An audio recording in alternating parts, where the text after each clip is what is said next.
అంటే ప్రతి విశ్వాస పట్ల దేవుని చిత్తం ఏమైందంటే క్రీస్తు స్వరూపులోకి మనం మార్చబడాలని.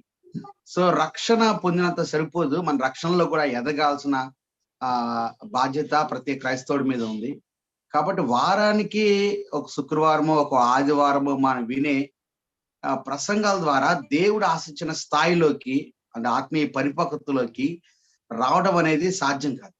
కాబట్టి ప్రతి విశ్వాసి గాని లేదంటే ఒక దైవజనుడు గాని ఈ బైబిల్ సంబంధమైన వేదాంత విద్య ఖచ్చితంగా నేర్చుకోవాల్సిన బాధ్యత ఉంది. నేను విశ్వాసం కాబట్టి నాకు దైవజనులు చెప్తారనుకుంటున్నా సరిపెట్టుకోవడం కుదరదు. ఒకవేళ నువ్వు దైవజనుడు అయితే నువ్వు ఖచ్చితంగా కూడా సంఘాన్ని పరిపక్వతలోకి ఆత్మీయ పరిపక్వత విశ్వాసం తీసుకురావాలా, సంఘం క్షేమాభివృద్ధి చెందాలన్నా ఖచ్చితంగా వేదాంత విద్య అనేది చాలా అవసరం.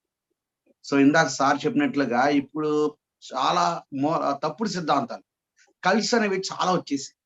సో ఏది సరైన బోధ, ఏది సరైన బోధ కాదు అన్న వివేచన మనకి తెలియాలి అంటే ఖచ్చితంగా వేదాంత విద్య నేర్చుకోవాల్సిన బాధ్యత ప్రతి విశ్వాస పట్ల, ప్రతి దైవజనుడి పట్ల ఉందనేది నా నమ్మకం.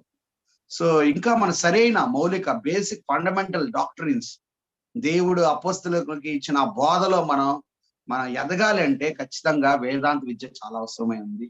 సో దీని ద్వారా మనం ఏమవుతా ఉంటే ఖచ్చితంగా సంఘం క్షేమాభివృద్ధి చెందాలన్నా, వ్యక్తిగతంగా మన ఆత్మీయ జీవితం అభివృద్ధి పొందాలన్నా మన అందరం కూడా విద్య నేర్చుకోవడం, బైబిల్ విద్య నేర్చుకోవడం చాలా అవసరం.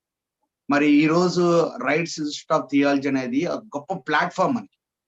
మనం వ్యక్తిగతంగా ఆత్మీయంగా ఎదగాలన్నా, ఒకవేళ మీరు పరిచర్య చేయడానికి సమర్పించుకొని ఆల్రెడీ పరిచయలో ఉన్న వ్యక్తులైనా సరే, మీ సంఘం యొక్క విశ్వాసులు ఆత్మీయంగా అభివృద్ధి చెందాలన్నా, మీ సంఘం క్షేమాభివృద్ధి చెందాలి, మీ సంఘం అభివృద్ధి చెందాలన్నా ఖచ్చితంగా వేదాంత విద్య మనకు చాలా అవసరం. ఎందుకంటే శిష్యులు చెప్తారు, ఇక మేము ఎడతెగక వాక్యమందు ప్రార్థనందు ఉండాల్సిన వారమే ఉన్నాము. సో ఖచ్చితంగా మీరు వాక్యమందు బోధించడానికి, మీ సంఘానికి బోధించడానికి ముందు మనం నేర్చుకోవాలి. మనం నేర్చుకుంటేనే వారికి మనం బోధించగలుగుతాం అన్నమాట. సో ఖచ్చితంగా ఈ ఆర్ఐటి అనేది మనకి మంచి ప్లాట్ఫామ్.